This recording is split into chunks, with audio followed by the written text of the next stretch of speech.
Бала кезімізде біз ұйықтауға асықпайтынбыз.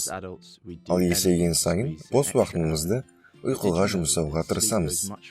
Бірақ сіз ұйқының тек біздің көңіл күйімізге әсер етіп қана қоймайтындығын білдіңіз бе? Ұйқының жетіспеушілігімен Альцгеймер ауруы, обыр, артық салмақ, диабет пен жүрек ұстамалары, инсульт пен рухани денсаулықтың нашарлауының арасында байланыс бар. Сіз бәлкім тәулігіне 8 сағат ұсынылатын көрсеткіш деп ойлайтын шығарсыз.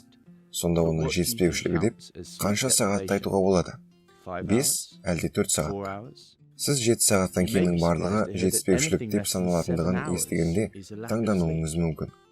Егер сіз үнемі тәулігіне 7 немесе одан аз уақыт ұйықтасаңыз, онда сіз ұйқысыздыққа душар болған халықтың бір бөлігі болып есептелесіз. Бұның барлығы өзгеруі керек. Адамдар аз ұйқымен өмір сүре алмайды. Біз бұған қарсы шыға алмаймыз. Мәселен, бір түндік нашар ұйқының кесірінен сіздің денеңіздегі обырмен күресуші жасушалардың саны 70%-ға төмендейді. Тек бір түн ішінде. Көптеген зерттеулер де осындай қорытындыға келді. Ұйқыңыз қысқарған сайын өмір сүру ұзақтығы да қысқарады.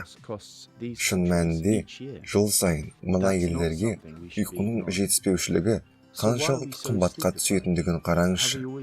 Бұл біз бейжай қарайтын нәрсе емес. Неліктен біз ұйқысызбыз? Біз әрдайым осындай болдық па? Жоқ. Ұйқының жоғалуы бұл қазіргі заманның нәтижесі. Өсіп келе жатқан індет. Түнге жарық беретін көше шамдары. Ұялы телефондардың ұйықтауға бөгет жасауы және бетімізге жарық түсіруі. Жұмыс уақытының ұзақтығының салдарынан спорт залға бару үшін не өзге істер үшін күнімізді одан сайын ұзарту қажеттілігі туады.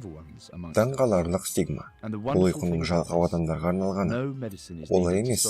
Бұл арамыздағы ақылдылар үшін. Мұндағы қызық не? Бұл індетті шешу үшін бәрі қажет емес. Бізге жай ғана ұйқының маңыздылығын түсіну керек. Және әр түнімізді 8 сағатты ұйқыға жұмсайтындай етіп жоспарлауымыз керек. Егер өзіңізді 1 сағат бұрын ұйықтауға мәжбүрлеу үшін мотивация қажет болса, мұнан 4 нәрсе туралы біле жүріңіз. Біріншіден, ұйқы сізді жүдетуі мүмкін. 7 сағаттан аз ұйықтайтын адамдар көп салмақ жинайды, және олардың семіздікке шалдығу қаупі жоғары. Екіншіден, ұйқы психикалық әл-ауқатты арттырады. Ұйқының созылмалы жетіспеушілігі депрессия мен мазасыздыққа әкелуі мүмкін. Үшіншіден, жүрек ауруларынан қорғайды. Ал төртіншіден, фертильділікті арттырады.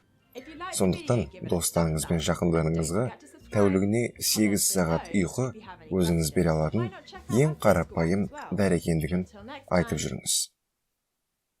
Парақшамызға жазылып, әлемнің шексіз қырын бірге танайық. Дыбыстаған Әсер Ойс.